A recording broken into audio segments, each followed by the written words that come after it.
My boss told me to move 2,000 miles or lose my job.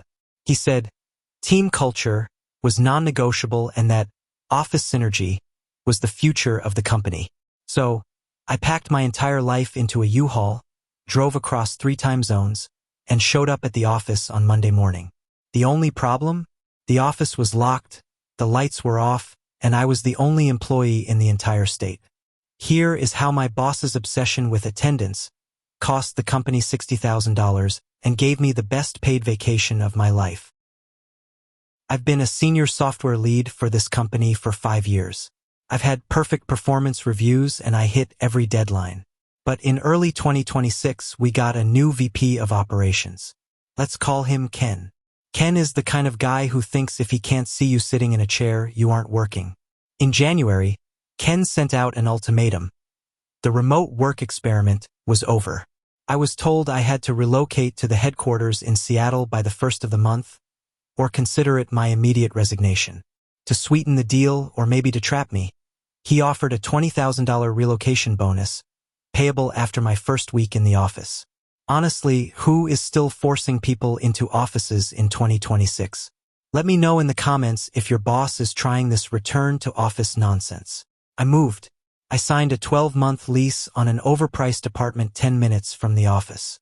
On Monday at 8 a.m. sharp, I scanned my badge at the front door. I expected to see a bustling tech hub. Instead, I walked into a ghost town. It turns out, while Ken was preaching about culture, the company had actually subleased 90% of the floor space to save money. The headquarters was now just a glorified closet with a coffee machine and a few dusty desks. The best part? Ken wasn't even there.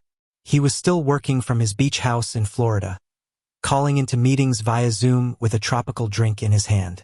I emailed HR to ask where everyone was, and they just sent back an automated reply. Please refer to the employee handbook regarding mandatory physical attendance. That was the moment I stopped being mad and started being smart. The policy was crystal clear. To keep my $20,000 bonus and my salary, I had to be physically present in the office from 8 a.m. to 5 p.m. So, I followed the rules to the letter. Every morning, I scanned my badge. I brought in my gaming laptop, a comfortable chair, and I watched every single season of Succession on the high-speed corporate Wi-Fi. By month 2, I was bringing my guitar to the office. I'd play through a Marshall stack in the middle of the empty hallway just to hear the echo.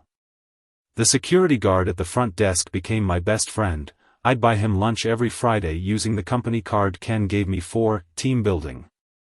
Since Ken never actually stepped foot in the building, he had no idea I was the only person there.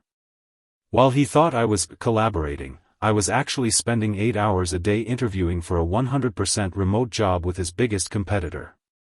4 months later, I had a new contract signed with a 30% pay raise. On my final day, Ken scheduled a Zoom call to check in on my transition. He asked me, "So, how's the office vibe? Are you feeling that synergy yet?" I didn't say a word. I just stood up, picked up my laptop, and did a slow 360-degree turn to show him the dark, empty floor, the stacks of unopened mail, and the 400 empty desks behind me. I told him, "The synergy is great, Ken. It's very quiet." The look of pure shock on his face was worth every mile I drove.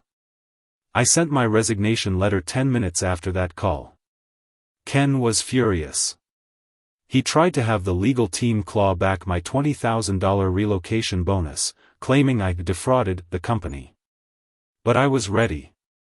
I produced 800 hours of badge-in data and security footage proving I was in that office every single day, exactly as he demanded.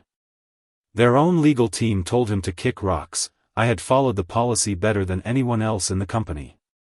Moral of the story? Be careful what you demand from your employees, because you might just get exactly what you asked for. So, was I wrong for taking the money, or did Ken get what he deserved? Sound off in the comments below, and don't forget to like and subscribe for more stories of corporate chaos.